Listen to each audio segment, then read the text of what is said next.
My brother got licensed with EXP. We listed that property for us, gave him 1%, 2% to the buyer's agent. We got an offer at $1,035,000. There's a lot of negotiating, a lot of offers. We took one at $1,035,000. I think it was a cash offer. How long did it take you to have that on the market before you actually got that final offer? Really? Wow, that's amazing. We had multiple offers after that same week, and we made $175,000 after paying commissions and closing costs, and I took care of some of the seller's miscellaneous fees. We ended up making $129,000. I know a lot of folks are probably watching this thinking that either you have amazing negotiating skills to get, what did it sell for? It sold for $1,035,000. To go from $1,035,000, what it's truly worth. A property's only worth what somebody's willing to pay for it, right? And somebody was willing to pay $1,035,000 for this property. From East LA to the hills of Rancho Cucamonga, I'm gonna show you how I went from being broke to being rich. Mike, how are you, man? It's good to see you. I'm doing great. Good. Thanks for having me. I appreciate it. How you doing? I'm good, man. I just, it's always a busy day. So, and I'm sure you're the same. So it's good that we could kind of take a break and chop it up a little bit. So I think you just did an interview with my partner, Cody Sperber, over in his big studio. So did that go well?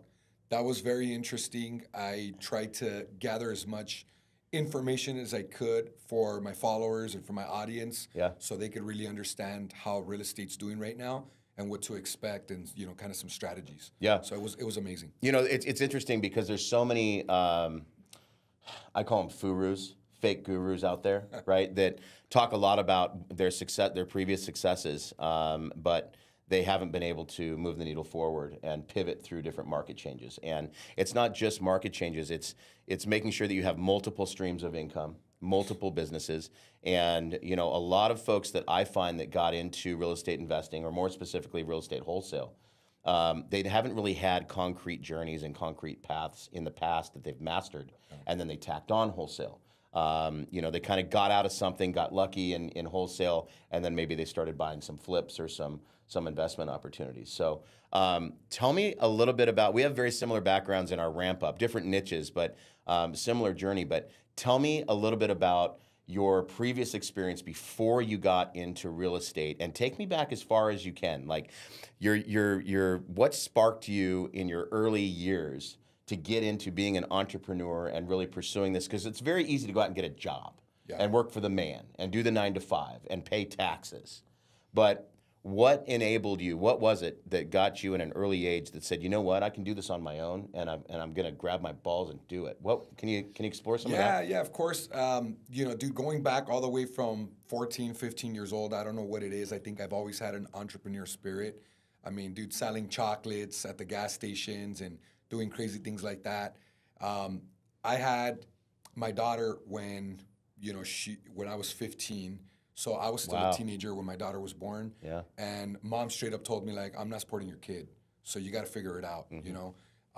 So I had to figure it out. I got a job doing telemarketing, and I kind of always knew very young on that I wanted to be a businessman. I wanted to be an entrepreneur. I wanted to run my own show. I didn't want to work for anybody. But it was tough because I didn't know how to do it. I didn't know when my journey was gonna actually begin as a businessman, but I knew it was gonna happen eventually. So dude, from like 15 years old all the way to 27 years old, I always worked for people, right? I got a job at a furniture store. I was always a salesman.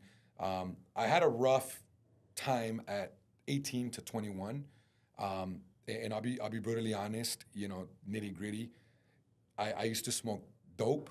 I smoked meth. I hung out with the gangsters in the ghetto of Almani, and I had a rough, 18 to 21-year-old. I had to come off meth. I went to rehab, and I started getting my shit together at 21, 22. Got a job at a furniture store, threw me in the credit department, and then I discovered debt collections. Yeah. They threw me in the collection department, and because of 15 years old selling chocolates, working, doing telemarketing, canvassing, door knocking and things like that, I was pretty good at holding conversations. And I started studying sales a little bit. So I was naturally good at debt collections. And I quickly became, one of the beasts in the office, right? One of the top closers, baby. And the wolf of debt collection. Yeah, that's, believe it or not, it's kind of what they call me. That's kind of what they call me here and there. I figured out that I was pretty good at it, and I tried to just master the craft and be as best as I could at it. and I got a job at a law firm for more money, worked at collection agencies. Finally, I got a job at an agency where I was making commission only, and that's really where I started making, $10,000 to $15,000 a month. And shortly after that, I met a buddy there. He says, my dad has $50,000. I'm gonna open an agency. I want you to run it. I said, I'm not running your agency, bro. I already make 10, 15 grand. I have a team. I'll partner with you. You put the capital and I'll run the office. That's exactly what we did in 2012. Scariest thing I've ever done in my life. Scariest thing, dude. I had a Lexus payment. My wife had a Mercedes payment. I was making 15 grand a month. I was living okay. Had a nice little condo in Ontario. I thought I was balling. I thought I had it going on. Yeah. So it was really scary, dude. It's like I'm making 10, 15 grand a month, and you want me to go open an agency with you. Yeah. What's the guarantee? Yeah. Right? Guarantee and being a businessman don't go in the same sentence. So I did it though. My wife was scared. She's like, I'm gonna leave it up to you. I think it's a bad idea, but I'm gonna leave it up to you. I did it.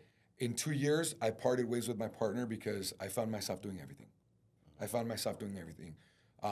But it was enough experience for me to know, like, okay, I got this. I can scale this. I can push forward. And from 2012 to 2017, I was just kind of building my agency and like living the rich life. I thought I was rich, making, 300, 400,000 a year. I'm like, dude, I could walk on water. 2019 hit, dude, I almost lost my company. Mm-hmm. So what happened? I got a huge lawsuit. Navy Federal Credit Union was one of my clients that I serviced, a big debt buyer. They bought debt that was originally through Navy Federal Credit Union, and there was a clause that they couldn't sell their debt. So the company that sold them the debt got sued. They got sued since it was placed in my office for collection activity. I was in the backseat of the lawsuit, like no control. I didn't do anything. Didn't do anything wrong. I was not at fault, but I was still strung along for the lawsuit. So it was scary, dude. I was bleeding money. Like everything that you could think of was going wrong. 2019, I'm like, I went from collecting $600,000 a month to collecting $300,000 a month overnight. With 40 employees, I had like $40,000 in my bank account left. Towards the end of 2019, I'm like, God, I don't know how I'm gonna do this. I don't know how I'm gonna survive. So 2020, I'm drinking a bottle of tequila on New Year's. I'm praying. I'm like, God, I always wanted to get into real estate, but I thought you needed to be rich. You had to have money, perfect credit. Yeah. And although I had good credit, I had $40,000 in the bank. Like, how was I gonna get into real estate? And then I heard a podcast with my buddy Chris the Shark on there, 2020, talking about wholesaling. And I didn't know anything about social media.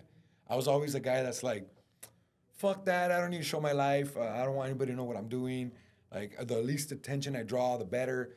And then I went to his, seminar, my first seminar I've ever been to, in February 2020 when Kobe died. And he's talking about wholesaling. I'm like, dude, I run a collection agency. I could do this shit. Easy peasy. I was wrong. It was hard as fuck. But I did learn. I hired him as a mentor. I did learn KPIs. I learned little tricks, text blasting, hiring VAs, how to actually manage teams, like pay attention to your business, dummy. It was like a kick in the ass. It was a wake-up call.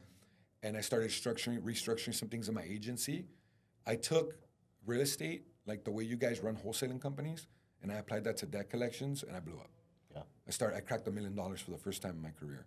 Good for you. Yeah. In a month. So it's amazing how, and we have, like I said earlier, we have very similar paths, different niches. You were in debt collection, and I was in marketing and advertising, and very similar. I started working for a company and learning what to do, but then found out what not to do. Branched out from them, which was scary, and went out on my own. I had a $120,000 a month lease. I had 287 reps sitting outside my office door, sales reps that were just banging the phone, doing small and medium, business marketing, and grew that to a monster. And then really started focusing on Fortune 100 and 5,000 companies and as a consultant. And then that's when HGTV called and said, hey, and real estate was always something in the background. I'm fourth generation real estate, so I kind of grew up with it. Bought my first flip when I was 19, but it was always kind of a hobby in the background. Because like you, I figured, you know what, if you want to be a big baller in real estate, you got to have big baller money to be able to invest and really, play the market and move things around. And when I really started focusing on real estate as my front burner was when I was working for the show Flipper Flop with Tarek El Moussa and building the company behind that. and really focused on, the show's flip or flop, right? So everything was flipping. And flipping has a long cash cycle. Yes. So that's when I really started diving into wholesale and learning it as quickly as I can. And I'm a demonstrative learner. So like you worked with Chris, I mean, I really picked up everything I could from everybody that I possibly could. And wholesale is a fast cash churn, and that's what I was able to quickly get a hold of, and then roll that over into sales and marketing, which I already knew. So the blueprint that you had with your debt collections that you were able to layer in, it was the same thing with me with the blueprint that I had in scaling. And I had 1,500 agents nationwide, sales agents nationwide, and 17 franchises domestically that I'd grown. So I took that blueprint and started layering it in and building up franchises and really kind of scaling the companies. And that blueprint just worked, and I think that our previous experiences enabled us to be able to get into wholesale and really do it right from a business standpoint. There's so many people in wholesale and real estate investing that don't have that business acumen, that don't look at things like a business. And you talk about KPIs, you talk about all of these metrics that we have to look at. You have to study yourself to better yourself. And if you're not focusing on that, then it's just a balloon around the room. So that is, I think, where we parallel and how we were able to scale these businesses because we had that business acumen. We had done it before. And just because the niche was different, all we had to do is flip the script. I marry the businesses together a lot in the way I run them. So I learned a lot from learning how to run a wholesale operation from mentors. I've had Chris the Shark mentor me. I've had Carlos Reyes, Terry Thayer, Chris Rude. I've had a lot of mentors. Now lately, my go-to mentors right now that I currently have is Sean Terry for real estate. Yep. He's like the godfather. He's like, Cody. They're godfathers, right? Yep. They're pioneers. I call Sean Mr. Data. Yeah. He's got all the data, all the financial data. He's got everything. He's amazing. I mean, we may as well just call him Chat GPT at this point. You know what I mean? Sean's got it all. And he's also just not just a great businessman, but he's a great human being. Yeah. Like, he's a hardcore Christian, by the book guy. Like, my hat's off to him, right? And then Brandon Dawson, he's my business coach. Grant Cardone's business partner. He's my business coach. Yeah. So I hired Cardone Ventures to platform my collection agency. I'm revamping, focusing on compliancy, at the same time scaling dramatically. Yeah. And then I also hired him as my business coach. Good. So, once a month or once every couple months, I'll pull him aside for 30 minutes wherever I need guidance, and we'll just really dial down on what I'm struggling with. Yeah. So that's helped me a lot too. So what I did is I learned real estate and I applied it to collections. Then I took what's working well in collections and I'm applying it to real estate. Nice. Real estate hasn't had a lot of my focus in the last couple of years. My wife runs that business. She's my COO. So she's done a great job of getting us to my first million last year. This year I'll probably clock 3 to 4 million on just in real estate. So she's done a great job, but kind of marrying our operations together helps us out a lot. And even though real estate hasn't had a lot of my focus, I've done well with like 20% of my focus on that business because my wife runs it. Yeah. So I've been grateful and I've been fortunate to be able to focus on collections. Collections, we did 15 million last year. So, Cody asked me, well, business people always ask me, well, what's your net, bro? Right? What's your net? I'll tell you what my net is. Like last month, it was 30%. Yeah. It's not always that good. We did 1.32 last month. My net was 32%, right? Yeah. My previous month was 1.5. My net was 27. Got it. So like we're right around so there. It floats a little bit, but yeah, I mean those are still not always great exactly numbers. the same. But dude, I did May, I did almost 200,000 in real estate. My net was 70%. Yeah, I know. So I hear you. that's what matters right there, right? Your net. What's your net, baby? What's your net? I know. When you start looking at those numbers, and if you can scale that 200 grand up to 2 million a month, 3 million a month, then, dude, that's the tough part. That's a sweet spot for sure. It is because there's so many moving pieces, right? You've got lead gen, you've got what goes into the lead generation, you've got your acquisitions, you've got your dispositions, you've got your transaction coordination in the middle, and your buyers. If you're not picking up those properties yourself and holding them, have you been to Grant's office out in that thing is nuts. Going through the security just to get in there with the facial recognition and the tablets and all that stuff. But Cody and I were just out in Miami with them, I guess, a couple of months ago, and we got to have some good times and really kind of chop it up. And that's Grant's big thing is buy and hold and let those properties appreciate.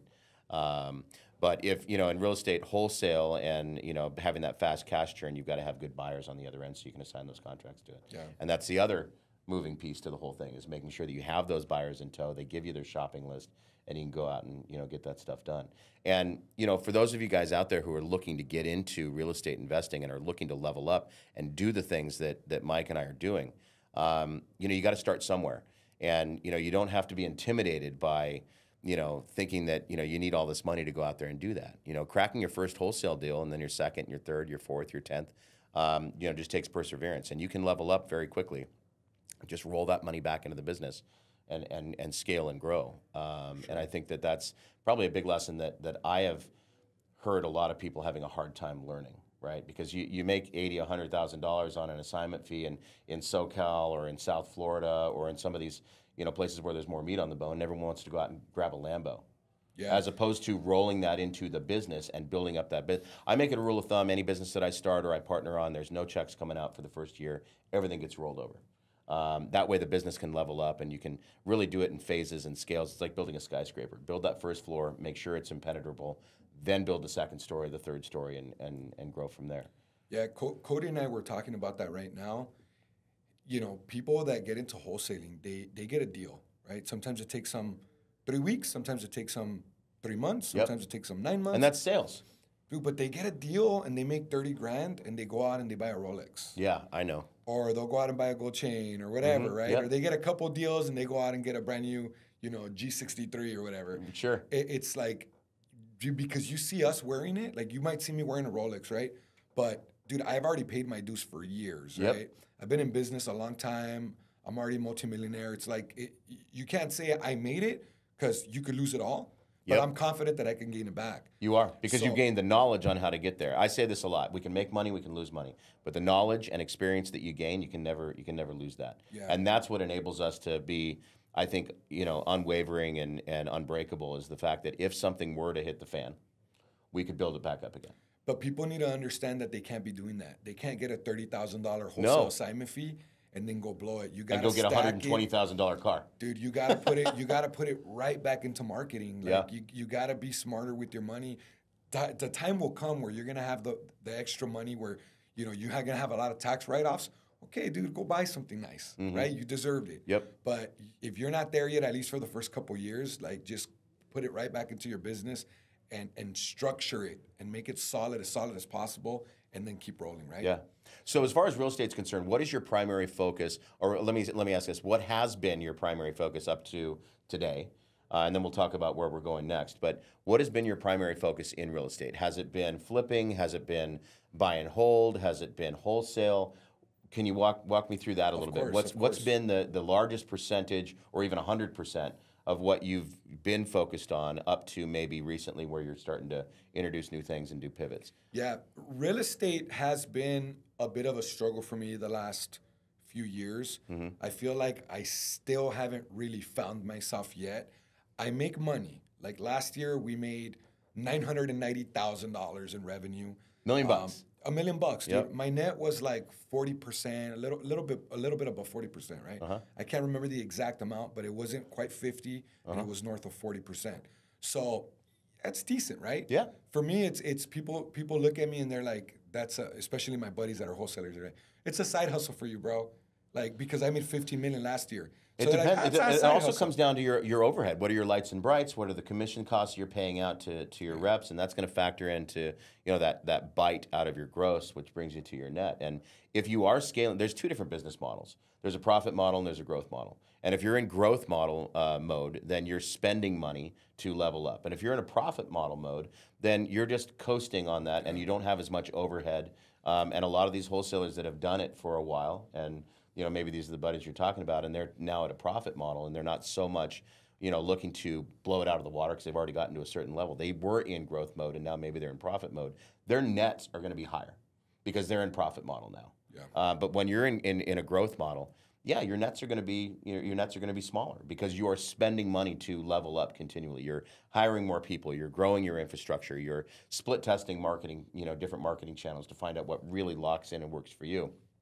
Once you find out what's locked in and working for you, you don't have to do that split testing so much anymore. Yeah. So you're not burning through money to try and educate yourself on different things. You're not burning through money to try and find a good acquisitions or a good dispositions, manager or department heads or whatever. You've already found that. So it starts to level off and you get into that profit model. And that's where you start to see your net start to increase because you're not doubling down on this. Let's try that. Let's try this. Let's try that. And those trying things and the split testing tends to minimize. But $1 million ain't shabby, bro. Well, I'm focusing right now on scaling. I think we've been averaging about 5 deals a month. 4 of them are real wholesale deals. One of them is probably going to be a flip in there every other month, something like that. So my average is about 5 deals. My average deal size is about 30,000. Okay. And I like to be at least minimum 50 to 70% profit margin. Where have your markets been? I mean, I know that you and I are both Southern California boys, even though here we are in Arizona talking together. But has your market been all Southern California? Have you bought virtually? No, Walk me through that. I got used to the hedge fund days. So yeah, I know. I was in the hedge fund markets. The last 3 to 6 months, I've been doing a hard pivot, and that kind of gets tied into my goals and targets. So I'm looking to get to 10 deals a month on average. I'm looking to get my average deal size to 50,000. And the way I'm doing that right now, because I'm finding success doing it, is by getting aggressive in California and also Arizona, and I'm still in a little bit of Georgia. So the way I want it to be is 70% California, maybe 15% Arizona, because I'm finding success in Arizona too. Yep. And then maybe 15% in Georgia, because I love that market. But it's already working for me. So a couple of months ago, and I'm not very vocal. I'm not very, I don't advertise like what I do in my real estate deals on social media. I'm more reserved in that aspect. But a lot of people don't know this. I got a deal, my largest deal since I've been in real estate a couple of months ago. We closed on it in May, at the end of May.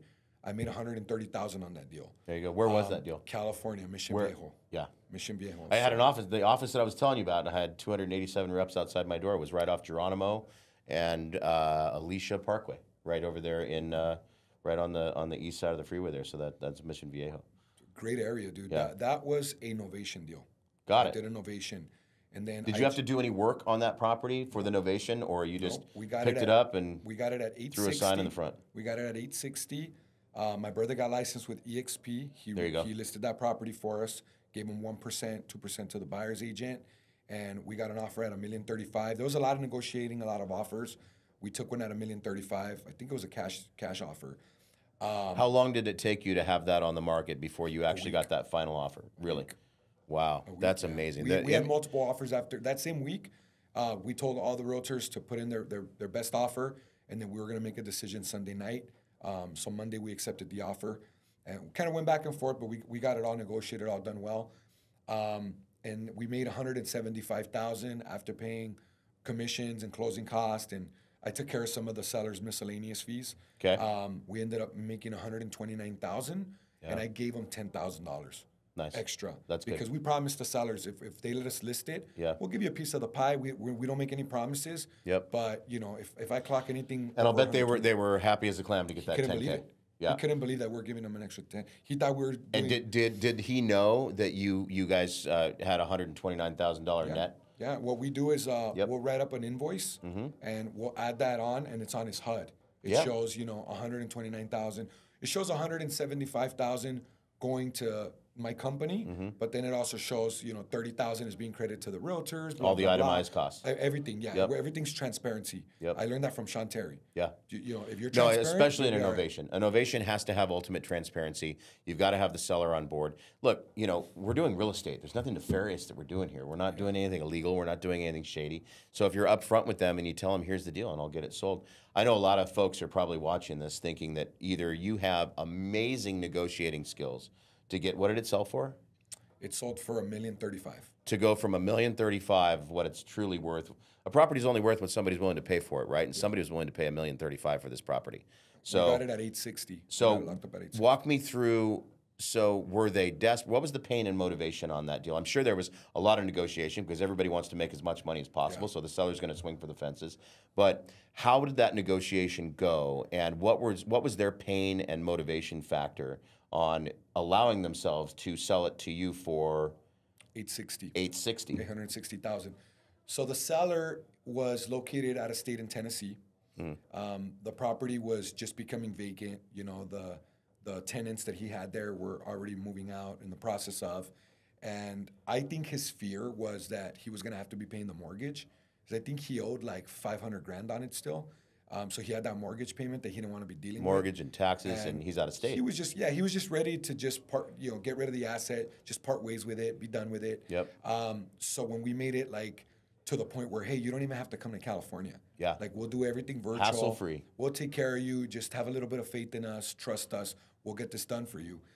I think he was happy to take a haircut, just not dealing with it at all. Yeah. Letting us do all the lifting for him. Yep. And that brings me to my other deal that I just closed on a couple weeks ago. That one we got in the city of Orange. Yep. This property we made $105,000 on it, so we got it at like 900 and sold it for 900,000, sold it for like $1,030,000 cash. Yeah. Yep. Cash.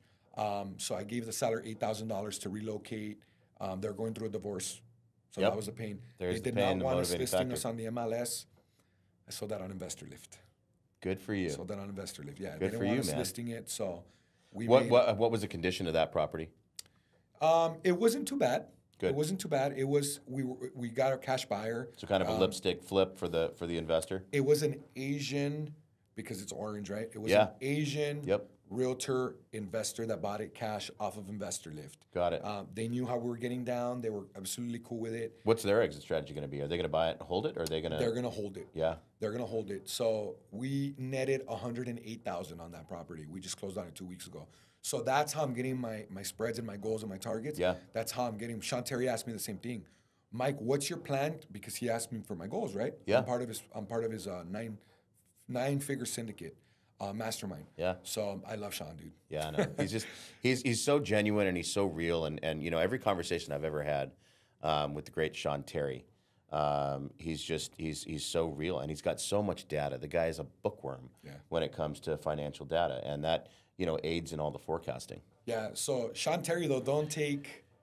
You heard the expression, don't underestimate kindness for weakness. Yeah. That's him right there, though. Yeah. Oh, yeah. Dude, he's a teddy bear, but if you rub him the wrong way, I've seen him in our masterminds, he'll put somebody on blast, or he'll just, if you ask him something that's inappropriate, he'll just cut you off. Yeah. So, dude, That's awesome. He's ruthless like that, too. You know what? I haven't seen that side of Sean, so I'd love to be a fly on the wall and actually see him do that. I know a lot of the folks that are kind of listening to us talk about this, and for those that are out there that know my background and some of the sizable assignment fees that I've been able to do because of working in places like Southern California and in these areas where there's really a lot of meat on the bone. It's mind-boggling to them because they are struggling. I know some of these wholesale shops are like, we did 50 deals over the last 2 months, and we made $100 grand. And it's because their spreads are so small, and you're going to burn out your sales team. They're working tooth and nail to get that many contracts so that it amounts to spendable money. And a lot of people come to me as a mentor and coach asking, I want to scale my business. I want to scale my business. So I was thinking about if I got 10 reps, and and all I'm hearing is the cash register ringing up on all their lights and brights and overhead, and scaling your business. What we're really talking about is scaling revenue. I mean, if you just want to have a big company, well then go broke, do that. Just break even every month and have a huge infrastructure and be able to walk through the office and nod at everybody and wink at everybody when you walk through the sales floor. But if we're really talking about scaling revenue, then it doesn't come down to scaling your infrastructure inside necessarily. It really comes down to your targeted market. And if you're in Southern California, you can get these $100,000, $200,000, $300,000 profits, because when you're talking about a $900,000 property, to sell it for $1 million, it's not really moving the needle too much. If it's a $5.6 million property and you sell it for $5.8 million, it's not really moving the needle too much when you get way up there in numbers. I did a $487,000 assignment fee on an $11 million property in Bel Air, right? And most people are struggling just to make half of that in a year, whereas that was just one deal. You wholesaled it? Yeah. I signed it to the end buyer. Would you teach us how to do that? Yeah. No, I actually had it, I put it up on the MLS, and I assigned the contract to the end buyer, and he came to the closing table with the cash, and he looked me dead in the eye, and he said, you made $500,000 on this deal. And I said, yeah. and at $11 million, they're trading their cash for the toy that they want. Was that a novation, or how did you structure that deal? I just listed it straight on the MLS. So in my contract, it allows me to list on the MLS prior to the close of escrow. And I have an attorney in fact in place. I do a power of attorney, and allows me to sign all those listing documents and all the documents. So it wasn't necessarily a novation, it was an assignment of contract. And when I'm listing on the MLS, I'm saying things like cash buyers welcome, not only, cash buyers welcome. You know, it was a little dated. And if this particular seller put in about $600,000 into the property, maybe $700,000 into the property, it was easily worth $15 million, 14.5, 15 million, right? So, and he saw that potential. Pull out the banisters, put in glass, put in some marble, and, you know, YouTube star it up, right? And that's who the buyer was, by the way. So it was, you know, and he was just happy that he got his toy. He was happy that he got that view, and he didn't care what it cost him. He needed to get that place because that was his brand, his persona. Point, yeah, people don't care. No, that's what I'm saying. So the farther up you go in price point, the smaller competition pool you have of wholesalers contacting, trying to lock up a deal. Yeah. And also the way I look at it is, if you're talking to somebody, say in Nebraska, that has a $50,000 home, versus you talk to somebody in Newport Beach who has an $8 million home. The business acumen that owner has to be able to afford an $8 million property, it's a much more elevated conversation that you're having. You're not reinventing the wheel on what real estate is. They understand facts and figures in business and contracts. Yeah. And it's a much more seamless deal to do. And then the upside is huge. But you can still find these deals. I think you have a deal going on in Prescott, right? And that deal will also get you a large spread. Yeah. So we're making $100,000 on that deal at least. Yeah. That property, it's interesting. That was a foreclosure. We got it from cold calling. We cold call foreclosure. That's kind of my superpower. I own a skip tracing company, dataskip.io. So through my collection background, I'm licensed through the credit bureaus. So that's kind of our superpower. And we got that foreclosure. We locked it up at $350,000. So it's a newer acquisition manager that got that deal. One of my 19-year-old son's friends. Nice. He used to work for me in collections. Didn't work that's out. Awesome. He came back to me saying, Mike, I door knock like 100 houses, bro. Hire me. So I gave him a chance, and I've been coaching him, mentoring him. So he locked up this deal. He came to my house on a Friday. We're having a barbecue. You know, he's my son's friend. And he comes all excited. He says, dude, I'm working on this foreclosure, but our transaction manager that's coaching him says, we got to wait till we get a payoff from his lender, but his auction's on Thursday. I go, what? What the fuck you mean his auction's on Thursday and we're waiting? There's no waiting. There's no waiting. So he came to my house on Friday, and I said, dude, come back tomorrow morning. I'm going to help you with this deal. Come back to the house. Comes to my house. I said, dude, call this seller. Tell him that you spoke to your transaction manager and that we realize that this is an emergency.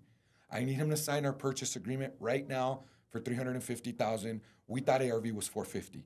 Okay? So he says, okay, I'm going to do that. The seller's in Prescott, no reception, up in the mountains, whatever. Monday, contract does not get signed. Tuesday morning, finally got a hold of the seller. We get it signed. He says, this is going to get auctioned on Thursday. So I get my team trying to push the auction. Turns out that was like the third time that the guy was trying to push his auction. So I said, what's it going to take to stop it?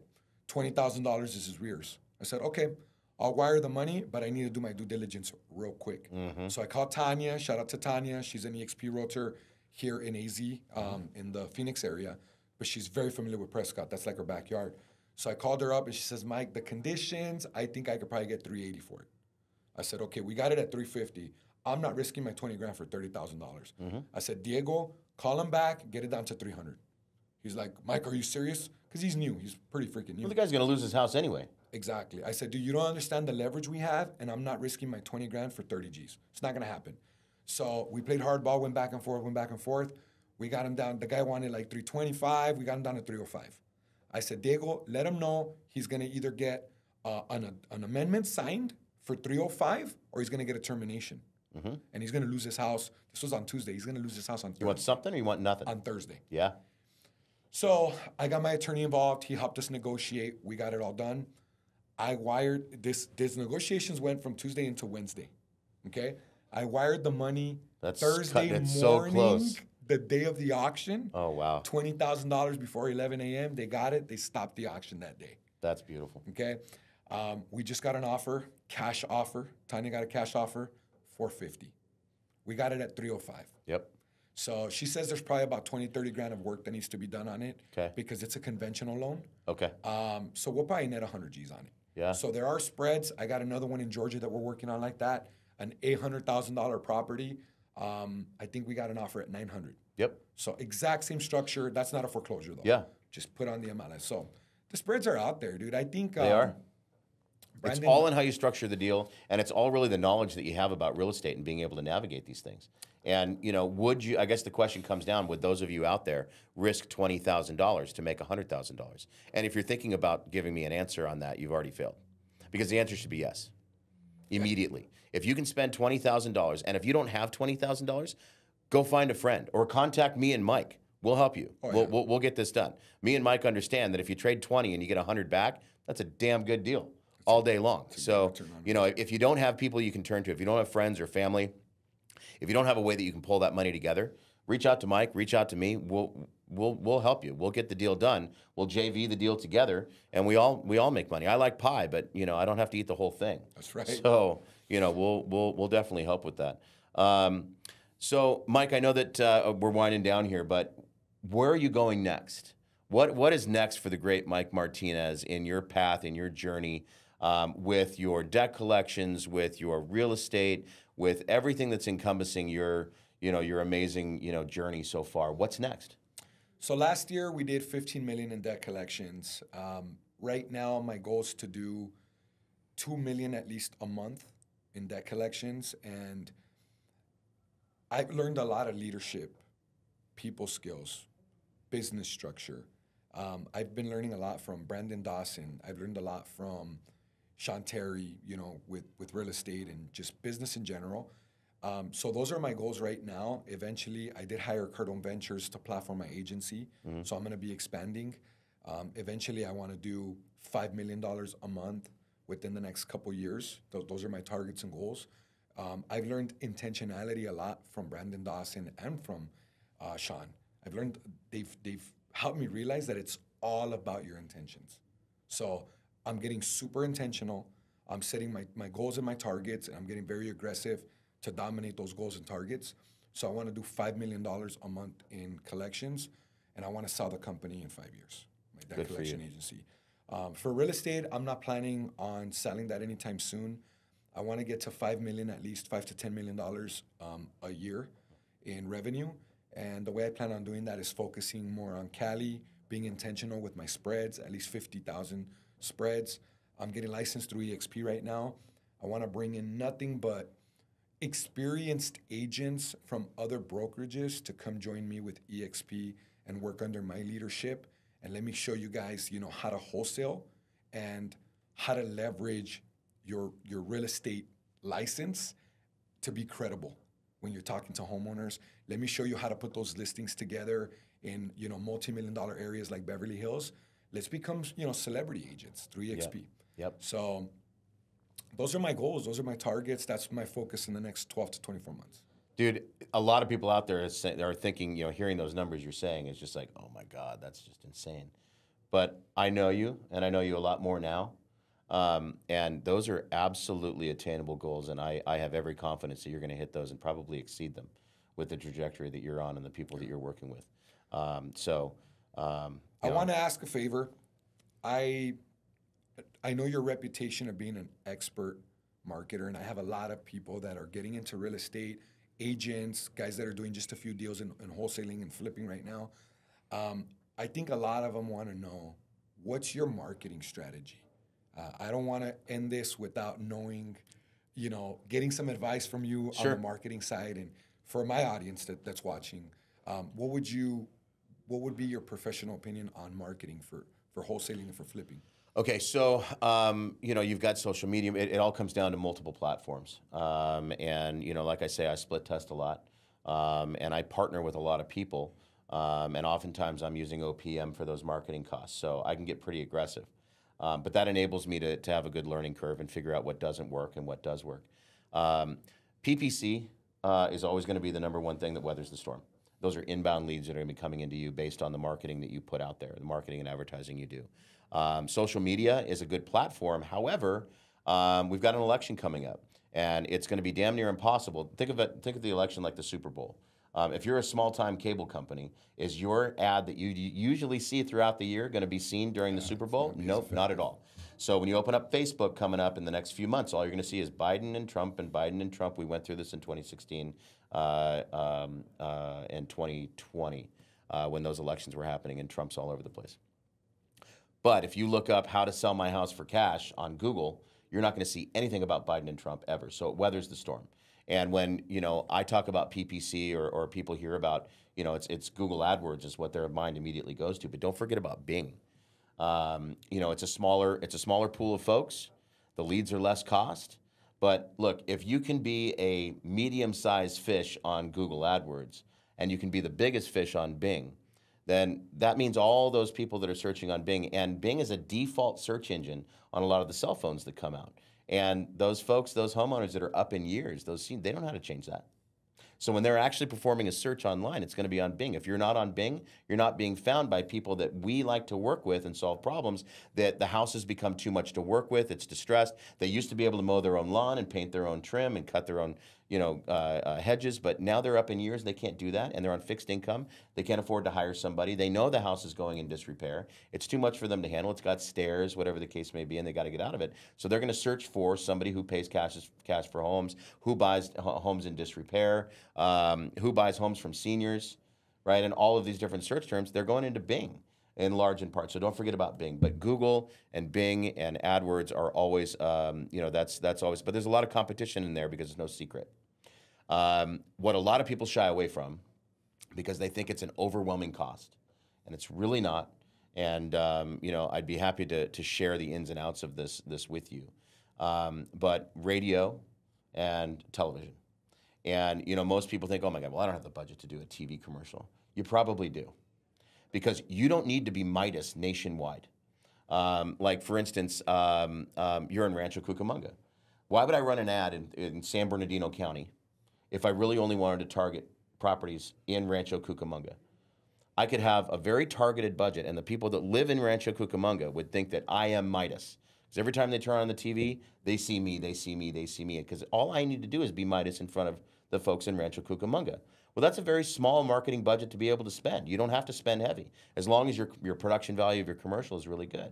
I've done TV. Yeah. In Knoxville, Tennessee. Yeah, and I was doing it in Tulsa. My same budget, my same campaigns were running in Tulsa versus Los Angeles. I was spending $180,000 a month in LA and $32,000 a month in Tulsa.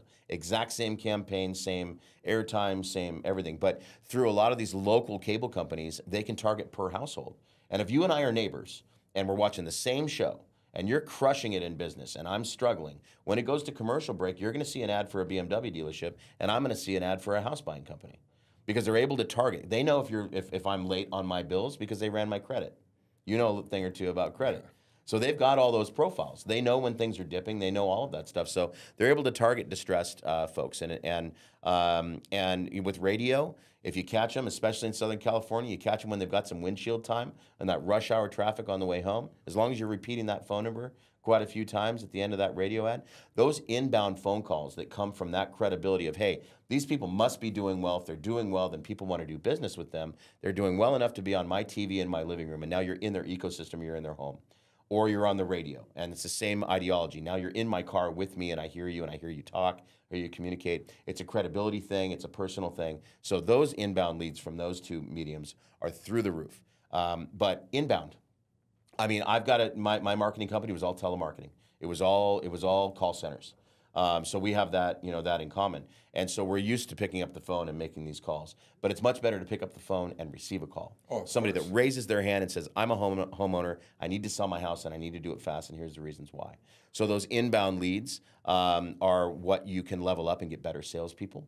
Because what salesperson wants to know that they're going to come in and grind it out over the phone, doing outbound calls, versus a salesperson who just gets those silver platter leads to them. So inbound marketing, anything you can do to get those inbound leads, that's always going to be the best thing.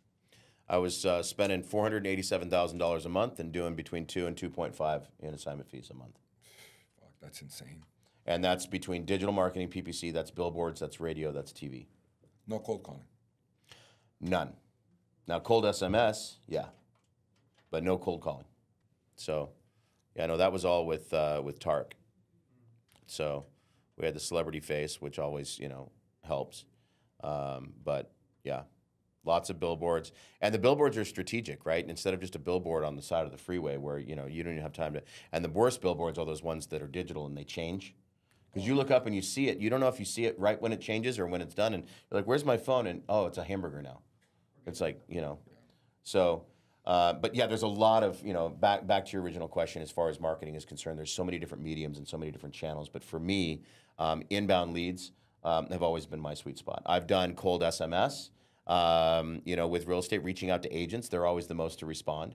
In the days before all the A2P and 10 DLC compliance and everything on the texting. Now you've got to say, hi, this is Forrest with Green Elephant Development. I'm talking about 1234 Elm Street.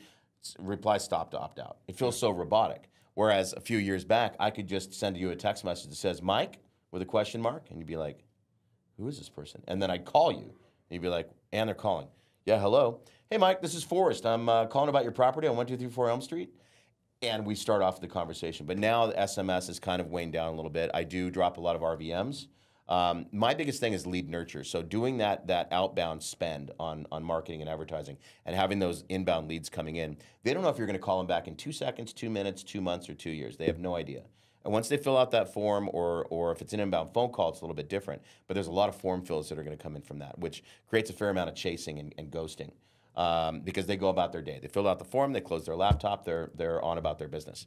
So I have a lot of lead nurturing in place where it's an automated text message, automated email, automated RVM that gets dropped. And it's a cadence, 7 days of follow-up. There's a 10-day follow-up, 14-day, 21-day, 30-day, 45, 60, and I'm constantly touching these people until I see that they're either dead or they sold the house. One thing, a last game that I want to soak up from you. I personally paused my mail and PPC because I went through a new sales team that's very green, that I'm training. I'm putting a lot of training into them. So cold calling for me is a lot of volume. It's kind of like putting them through a boot camp without spending. It's a lot cheaper for me to cold call than it is, with direct mail, super expensive, even PPC. So what's your opinion on that? Like, do you have to have a strong sales team? Yeah, so I never let somebody get my inbound leads until they cut their teeth. So I will have them, I went through and I pulled the data, leads that were 3 months old, that the disposition coming back was offer too low, right? So they didn't accept the offer because the offer was too low. 3 months back, 67% of those folks had still not sold their house. So we can look at it one of two ways. That's an older lead.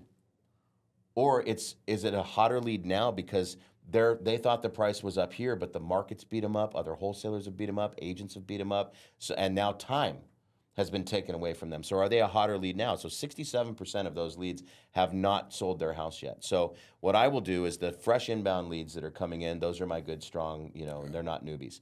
I will put a new person on calling back through those leads that are 3 months old. And those are the outbound phone calls that they're making. They still were inbound leads. There's still somebody who raised their hand at some point and said, I want to sell my house. But they were greedy. And now time's killed them.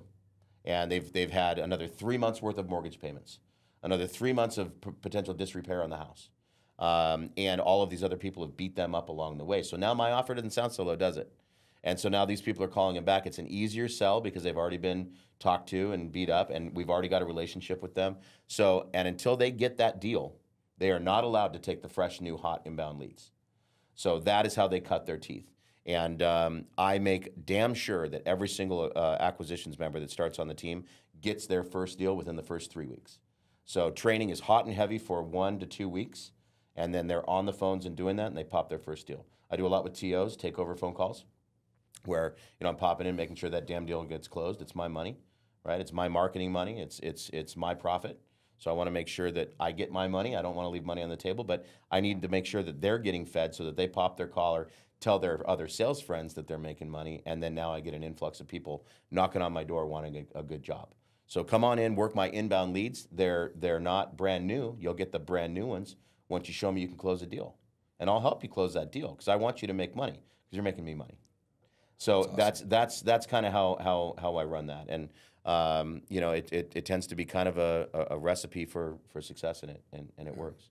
So that's amazing, dude. Thanks for all that game that you're dropping, dude. On my followers. Dude, well, let's work together on that stuff. For sure. You know, let's there's a lot of ways I'll talk to your team, or you know, I can put together some SOPs on that, and then you can facilitate that out. But I'm always happy to help. And yeah, I'm curious too how I can leverage your tech. I know Cody said that you guys are using artificial intelligence to kind of get a reading on who's more likely to sell, where the motivation is in the pain. Yeah. So yeah, I'd like to kind of pick your brain offline about that too. Yeah, no, for sure. People need to know. And we've got a lot of new AI stuff that's really coming into play that's going to take on conversations on the disposition side, acquisition side, transaction coordination side, reaching out to the title companies, getting all that information, and having a conversation, a high-level conversation, and then contacting the buyers and contacting the sellers with updates. And having Q&A with them too. And AI can do a million of those conversations at once. Where if I was doing that, I can only talk to one title company, one seller, one buyer at a time. But they can do this all simultaneously with AI. That's insane what technology is doing for us now. Yeah, and we got to lean into it. Yeah. You know, otherwise we'd still be giving, you know, a piece of mail to a guy on a horse and having him go deliver our offers. You know what I mean? Right. So everything changes, and we got to roll with that and build that in. Mike, cool. I've had an amazing time rapping with you.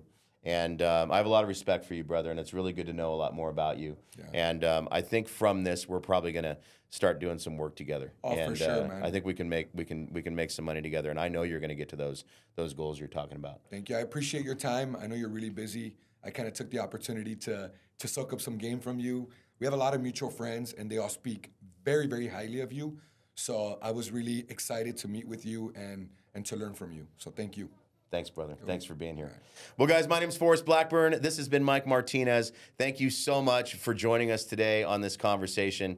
Until next time, be good, be wealthy. Peace.